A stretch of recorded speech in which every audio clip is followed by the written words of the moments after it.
तो आज हम बात करने वाले हैं वेव्स को लेकर। मीडिया और एंटरटेनमेंट की दुनिया का नया आकार देने के लिए आ रहा है world audio visual entertainment summit यानी वेव्स 2025। भारत सरकार इसका आयोजन कर रही है 1 से 4 मई तक। कहां? मुंबई में।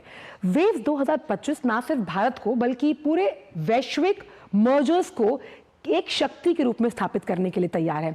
यानी किस तरह से क्रिएटिविटी का विजन जो है उसका विस्तारीकरण है। अब इसमें रचनात्मकता है, क्रिएटिविटी है, नवाचार है, साथ ही साथ प्रभाव के लिए कैसे नए मानक तय किए जाएंगे, क्योंकि क्रिएटर्स के फील्ड में आप कैसे अपना स्थान हासिल करते हैं उसमें वेव्स आपकी मदद करेगा। ये विजन है जिस क्रिएटिव फ्यूचर को हम आगे लेकर चलने की बात कर रहे हैं, एक मजबूत भविष्य के निर्माण को लेकर। और वेव्स के जरिए हम मर्जर्स के इस पूरे सेक्शन को कैसे क्रिएटिव बनाएंगे, जिसमें टेलीविजन के साथ साथ radio, digital media, animation, gaming और म्यूजिक भी शामिल है। विशेष निवेश के अवसर यहां मिलेंगे क्योंकि क्रिएटर्स का वर्ल्ड है जिसमें आप सिनेमा, डायरेक्टर्स और एनिमेशन के जरिए, गेमिंग के जरिए एक नया वर्ल्ड कैसे तैयार करते हैं। विचारों और संवाद को बढ़ावा देने वाला ये वैश्विक मंच है। यानी जो इसका उद्देश्य है, कैसे आप डायलॉग्स के जरिए इस पूरे मंच का इस्तेमाल कर सकते हैं फॉर ओवरसीज फिल्म्स ऑल्सो। अब इसमें आईपी निर्माण के जरिए आप कैसे क्रिएटिविटी को बढ़ावा देंगे। और इसमें सबसे अच्छी बात यह है कि छोटे से छोटे फिल्मकार को, छोटे से छोटे जो गेमर्स हैं, उनको ये मौका दे रहा है कि आप आइए और यहाँ पर आके अपने टैलेंट को पेश कीजिए। भारत को कैसे व्यवसाय अनुकूल बनाना पड़ेगा सिनेमेटोग्राफी के जरिए, यानी कि सिनेमा अपने आप में इतना बड़ा आने वाला जो सनराइजिंग सेक्टर है, जो हम निवेश की बात करते हैं, और ये वो डार्क हॉर्स है जिस पर कोई दाव अगर लगाता है तो यकीनन फायदे का सौदा है। और इंफ्रास्ट्रक्चर को कैसे मजबूत किया जाएगा, जब हम बात करते हैं मर्जर्स की, उस लिहाज से कितना इंपॉर्टेंट है वेव्स, क्योंकि हमने देखा कि गेमिंग के साथ साथ ऑग्यूमेंटेड रियलिटी का जो सेक्टर है उसमें भी बहुत मदद मिलेगी। कुशल कार्यबल का निर्माण करना, अब ये सेक्टर ऐसा है कि इसमें अलग अलग सब सेक्टर्स भी इन्वॉल्व हैं, तो अगर सब सेक्टर्स इन्वॉल्व हैं तो आपको मैन पावर चाहिए, और वो मैन पावर देने की क्षमता भारत की डेमोग्राफिक डिविडेंड में है। नए रुझान खासकर की आर्टिफिशियल इंटेलिजेंस, एक्सआर को डिजिटल कंटेंट में कैसे बदलना है, यानी एक कंटेंट जो ऑन रियल और डिजिटल वर्ल्ड का जो कंटेंट है, आपके पास दो अलग अलग ऑप्शंस हैं अपने टैलेंट को शोकेस करने के लिए। मान लीजिए कोई बड़ा डायरेक्टर आपको कास्ट नहीं कर रहा, आपके पास डिजिटल माध्यम है अपने टैलेंट को शोकेस करने के लिए, और इसमें वेव्स आपकी मदद करेगा। और इसका लब्बो लुबाब यही है कि कैसे क्रिएटिविटी को आगे बढ़ाने में अब वेव्स जो 1 से 4 मई में होने वाला है उसमें आप कैसे हिस्सा ले सकते हैं, इस पर करेंगे चर्चा। वक्त एक छोटे से ब्रेक का, आप देखते रहिए इकोनॉमी टुडे। जब धरती चीर कर निकलता है लोहे का पत्थर और मिलता है मोंगिया के जोश से, फिर तपता है, पिघलता है और बनता है फौलाद। अब होता है सरिया सारी खूबियों के साथ। मोंगिया स्टील, मजबूत देश का मजबूत सरिया। जो लक्ष्य चुना था समझ आने लगा है। जीएलए यूनिवर्सिटी, उच्च लक्ष्य की निश्चित प्राप्ति।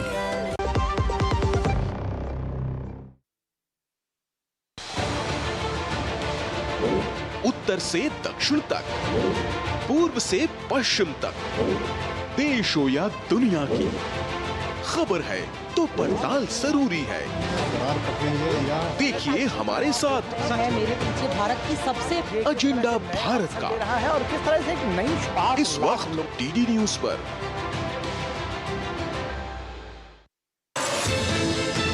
हर पल बदल रही है दुनिया, इसलिए हर खबर रखती है मायने। यूरोप से लेकर अफ्रीका, अमेरिका से लेकर एशिया, दुनिया के हर कोने से बड़ी खबरें, हर मुद्दे की गहराई से पड़ताल, लेटेस्ट अपडेट और सटीक विश्लेषण। देखिए अंतर्राष्ट्रीय खबरों का भरोसेमंद कार्यक्रम खबर दुनिया की, सोमवार से शुक्रवार रात 10 बजे सिर्फ डीडी न्यूज पर। ब्रेक के बाद आपका स्वागत है और इकोनॉमी टुडे में आज हम कर रहे हैं वेव 2025 कैसे न्यू फ्यूचर की तरफ बढ़ रहा है जब हम बात करते हैं क्रिएटिविटी को लेकर। और इसी पर चर्चा करने के लिए बेहद खास मेहमान इस वक्त हमारे साथ मौजूद हैं, Ashutosh Kumar, CEO Wave Labs. Ashutosh ji, बहुत बहुत स्वागत है हमारे खास शो में आपका। क्रिएटर्स के महाकुंभ के तौर पर वेव 2025 को खास तौर पर जब हम गेमिंग, XR और आर्टिफिशियल इंटेलिजेंस का बेजोड़ संगम मानते हैं, इसे आने वाले कई सालों में आप कितना क्रांतिकारी मूव देखते हैं क्रिएटिविटी के लिहाज से? तो जब हम इन कटिंग एज टेक्नोलॉजीज की बात करें तो ये टेक्नोलॉजी बहुत नहीं है, मतलब यूएस वगैरह में बहुत टाइम से चल रही है। बट सबसे अच्छी बात ये है कि अभी इंडिया में भी इन टेक्नोलॉजीज पे बहुत ज्यादा काम हो रहा है एंड हमारे जो गवर्नमेंट है वो भी इस पे बहुत ज्यादा फोकस कर रहे हैं। वेव समिट एक बहुत बड़ा प्लेटफॉर्म है जिसके थ्रू बहुत अच्छे तरीके से हम लोग इस टेक्नोलॉजी को बहुत बड़े लेवल पे क्रिएट कर रहे हैं। एंड इसमें सबसे महत्वपूर्ण भूमिका होती है क्रिएटिविटी की, क्योंकि डेवलपमेंट तो आप कर लेते हो लेकिन वो विजुअल्स उसके कितने अच्छे दिख सकते हैं। तो पहले के टाइम में क्या होता था कि ज्यादातर जो हमें क्रिएटर्स मिलते थे, जो जैसे बॉलीवुड मूवी में वो VFX बनाते हैं या कुछ भी ऐसी हाई लेवल की चीजें होती थी, उनके क्रिएटर्स के IP हमें इंडिया के नहीं मिलते थे। लेकिन अभी इन प्लेटफॉर्म्स के जरिए क्या हो रहा है कि जो हमारे इंडिया के क्रिएटर्स है वो ऐसे सॉल्यूशंस को क्रिएट कर रहे हैं।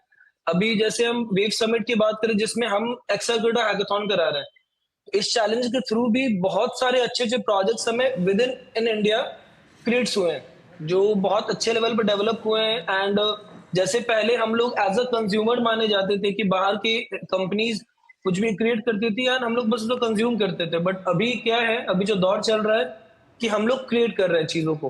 कुमार साहब, तो वो सबसे अच्छी बात है। इसमें AR यानी ऑग्यूमेंटेड रियलिटी, VR यानी वर्चुअल रियलिटी और XR यानी मेटावर्स और एक्सटेंडेड जो रियलिटी है, इन तीनों वर्जन्स को पोस्ट प्रोडक्शन में सबसे ज्यादा इस्तेमाल किया जाता है। कैसे आप मानते हैं कि वेव्स, अगर हम फिल्मी दुनिया के वैश्वीकरण की बात कर रहे हैं, ये तीनों विधाएं बहुत इंपॉर्टेंट साबित होंगी? जी, तो ये टेक्नोलॉजी, हाँ आपने सही बताया कि ये टेक्नोलॉजी विजुअल्स पोस्ट प्रोडक्शन में ही काम आता है, क्योंकि ये आपको कुछ ऐसी चीजें दिखाती है आपके सामने जो एक्चुअल में एग्जिस्ट नहीं करती है। तो यहाँ पे जितने ही अच्छे हमें क्रिएटर्स मिलते हैं उतने अच्छे क्वालिटी के कंटेंट हम क्रिएट कर पाते हैं इन टेक्नोलॉजी के माध्यम से। और वेव समिट में पूरा फोकस इसी के ऊपर किया गया है कि आप बेस्ट क्वालिटी कैसे, इंडस्ट्री लेवल की क्वालिटी कैसे अचीव कर सकते हो इंडिया में रहते हुए। कुछ इसमें हाई एंड सिस्टम्स की जरूरत पड़ती है, बट इस प्लेटफॉर्म के माध्यम से बहुत ऐसे क्रिएटर्स हैं जिनको इतनी मोटिवेशन मिली है कि वो इस लेवल के टेक्नोलॉजी एंड कंटेंट को क्रिएट कर पा रहे हैं। एनिमेशन और गेमिंग का क्या फ्यूचर आप देखते हैं? क्योंकि एनिमेशन इंडस्ट्री की अगर बात की तो अभी हमें ओवरसीज के साथ अगर compete करना है तो टेक्निकल लेवल पर बहुत कुछ अचीव करना हासिल है। इसमें पोस्ट प्रोडक्शन से ज़्यादा प्री प्रोडक्शन भी इसमें इन्वॉल्व है। एनिमेशन और गेमिंग का फ्यूचर आने वाले एंटरप्रेन्योर्स और साथ ही साथ अगर हम कहीं स्टार्टअप्स के लिए कितना बड़ा है? एनिमेशन एंड गेमिंग में आपने सही बताया कि ओवरसीज में ज्यादा कंटेंट थे, हम लोग बस उसको कंज्यूम करते थे। बट अभी क्या है कि जिस लेवल से हम लोग क्रिएटर इकोनॉमी पे फोकस कर रहे हैं और बहुत ऐसे माध्यम, ऐसे मंच मिल पा रहे हैं यहाँ के भारत के क्रिएटर्स को जहाँ पे उनको सीखने को मौका मिल रहा है और इंटरनेट के माध्यम से बहुत सारी चीजें इन हाउस सीख पा रहे हैं जिसके लिए उनको बाहर जाने की जरूरत नहीं पड़ रही है। और ऐसे प्लेटफॉर्म जो हम वेव समिट जैसे प्लेटफॉर्म जो आ रहे हैं वहां पे उनको कंपटीशन जैसा एक चैलेंज भी मिल रहा है जहां वो कम्पीट कर पा रहे हैं ग्लोबल पार्टिसिपेंट्स के साथ। वेव समिट में भी अगर आप देखो तो VFX चैलेंज है, एनिमेशंस की चैलेंज है, गेमिंग ई स्पोर्ट्स के चैलेंजेस है, जहाँ पे हमारे इंडिया के जो क्रिएटर्स हैं, जो डेवलपर्स हैं, वो बाहर के क्रिएटर्स एंड डेवलपर्स के साथ कम्पीट कर पा रहे हैं। तो इनको भी आइडिया लग रहा है कि किस तरीके से हम उस लेवल के सॉल्यूशंस को विद इन इंडिया डेवलप कर सकते हैं ताकि ज्यादा से ज्यादा कंटेंट हमारे इंडिया के हो। डिजिटल मीडिया और innovation go hand in hand. इसमें डिजिटल मीडिया के साथ अगर हम इकोनॉमी को ऐसे जोड़ें, क्योंकि OTT सब्सक्रिप्शन इसमें इन्वॉल्व हैं, क्योंकि उसके आधारित तमाम सेवाएं हैं, कैसे आपको लगता है कि app economy can be beneficial, जो कि हम लगातार मान रहे हैं कि क्रिएटर्स का ये फील्ड है, ये एक अलग ही सनराइजिंग सेक्टर है जो अन्य अनवोकेशनल सेक्टर से अलग है, अभी अनएक्सप्लोर्ड है? जी, अभी ये अनएक्सप्लोर्ड इसलिए है क्योंकि इनको ऐसा माध्यम मिल नहीं पा रहा था। अभी बहुत सारे जो बड़े कंपनीज है जो इन चीजों में क्रिएट कर रहे वो बाहर के होते थे, तो वो बस एज अ डेवलपर या as a resource person India के डेवलपर्स को हायर करते थे।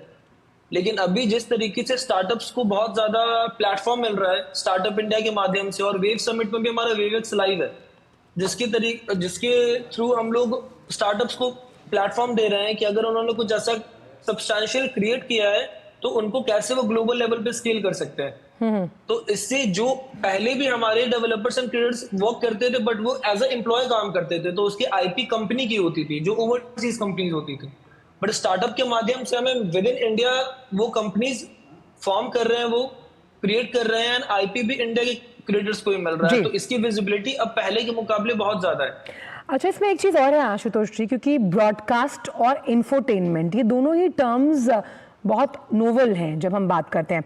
इसमें चलिए हमने मान भी लिया कि टीवी है, रेडियो है, ये तो पुराने माध्यम है, लेकिन अब उभरते हुए माध्यम है, जैसे पॉडकास्ट की हम बात करते हैं, हम बात करते हैं म्यूजिक कंटेंट क्रिएशन की। इस सेक्टर में या फिर इस जॉनर में कितना काम करना स्तर के हिसाब से बहुत इंपॉर्टेंट है, यानी स्तर बाय स्तर कैसे इसको आप इम्प्रूव कर सकते हैं। और इसमें इंपॉर्टेंस यहाँ पर ये कि पॉडकास्ट की अगर बात की, क्योंकि आज हर कोई पॉडकास्टर है, क्या इंपॉर्टेंस आपको लगती है कि वेव्स उसको दे पाएगा? तो अभी कुछ समय से ये पॉडकास्ट का चलन बहुत ज्यादा चल रहा है इंडिया में। इससे तो एक बहुत ज्यादा बेनिफिट हो रहा है कि आप एक नॉलेज अवेयरनेस बढ़ रही है, लोगों को पता चल रहा है कि क्या चीजें कैसे डेवलप हो रही है, एंड जो भी ऐसे सक्सेसफुल लोग उनके बैकग्राउंड स्टोरीज उनको पता चल पा रहे हैं। इसमें हमें कंटेंट की तरफ जो क्वालिटी हम डिलीवर करते हैं उसमें हमें थोड़ा और काम करने की जरूरत है। एंड वेव समिट में जो अभी जैसे हमारे जो ऑनरेबल पीएम हमारे मोदी सर है, उनका भी जो फोकस है पिछले कुछ सालों से कि वो क्रिएटर इकोनॉमी पे फोकस कर रहे हैं। अभी क्रिएटर्स अवार्ड भी हुआ था जी कुछ टाइम पहले, और अभी वेव समिट में भी हम लोग ऑलरेडी ऑर्गेनाइजिंग टीम के पार्ट है वेव समिट के, तो हम लोग देख पा रहे हैं कि किस तरीके से एक बहुत ही अच्छी प्लानिंग के साथ क्रिएटर्स को यहाँ मौका मिल रहा है। जैसे यहाँ पे आपका ट्रेलर मेकिंग का एक मंच होगा, यहाँ पे अवार्ड सेरेमनी है जिसमें क्रिएटर्स को फोकस किया जा रहा है, उनके काम को देखने के लिए नेशनल इंटरनेशनल डेलीगेट्स आ रहे हैं, तो इनको बहुत ज्यादा भी मोटिवेशन अच्छा, हमने मिल एक रहा है। चीज और देखी थी आशुतोष जी, जब इफ्फी का आयोजन किया गया था, उसमें कई क्रिएटर्स को वो मंच मिला जहां उन्होंने मास्टर क्लासेस ली, उन मास्टर क्लासेस के जरिए समझा कि क्या प्रॉज एंड कॉन्स रहे। ऐसे में जनरेटिव एआई और नई तकनीकों को समझने के लिए इस तरह के मंच एक बहुत बड़ा नेटवर्क देते हैं, वो नेटवर्किंग काम आती है आपकी मार्केटिंग के लिए भी। जी हाँ, अब इफी की बात अगर हम करें तो हाँ, वो ज्यादा फोकस्ड है बॉलीवुड एंड मतलब बॉलीवुड साइड में वो ज्यादा फोकस्ड है, फिल्म्स में वो ज्यादा फोकस्ड है। वेव समिट में यही नई बात है कि इसमें हमने टेक्नोलॉजी को जोड़ा हुआ है, तो मीडिया एंटरटेनमेंट से जुड़ी हुई जितनी भी टेक्नोलॉजी है, जैसे कि जनरेटिव एआई की बात करें, एआर वीआर की बात करें, गेमिंग वीएफएक्स की बात करें, उन सब चीज पे फोकस करा जा रहा है वेव समिट में। और इस तरीके के चैलेंजेस भी जो फ्रेम किए गए क्रिएटिंग इंडिया चैलेंज के अंदर, जो टोटल 32+ चैलेंजेस है जो अभी हो रहे हैं अलग अलग वर्टिकल में, वो सारे मीडिया एंटरटेनमेंट के अंदर ही आ रहे हैं। तो इसकी विजिबिलिटी एंड इसकी अवेयरनेस भी पैन इंडिया बहुत ज्यादा हो रही है। मतलब अंडमान निकोबार से भी ऐसे ऐसे प्रोडक्ट्स आ रहे हैं, रूरल एरिया से भी ऐसे सॉल्यूशंस डेवलप होके आ रहे हैं कि जो हम भी पहले अज्यूम नहीं कर पा रहे थे, लेकिन अभी काम देखने के बाद हमें पता चल रहा है कि यहाँ पे बस मौके की कमी थी और वेव समिट वो प्लेटफॉर्म बन पाया जिसके कारण पूरे भारत तो के आशुतोष जी, क्रिएटर्स को एक मौका मिला इसमें है। पब्लिक प्राइवेट पार्टनरशिप की कितनी हैंड होल्डिंग की जरूरत है इसे और ज्यादा सशक्त आत्मनिर्भर बनाने के लिए? पहले से इसमें बहुत ज्यादा इंप्रूवमेंट हुआ है एंड और भी हमें इस तरीके के पार्टनरशिप की जरूरत है, क्योंकि यहाँ पे जब हम टेक्नोलॉजी एंड इस लेवल के हाई एंड टेक्नोलॉजीज की बात करें तो यहाँ पे बहुत ज्यादा इन्वेस्टमेंट चाहिए होता है, क्योंकि आपको हाई एंड सिस्टम चाहिए, high and developers and creators चाहिए। तो इस तरीके के पार्टनरशिप से क्या हो रहा है कि उनको एक फाइनेंस सपोर्ट मिल पा रहा है, जिसके थ्रू वो और अच्छे से अपनी चीजों को क्रिएट कर पा रहे हैं एंड उसको प्रोड्यूस कर पा रहे हैं।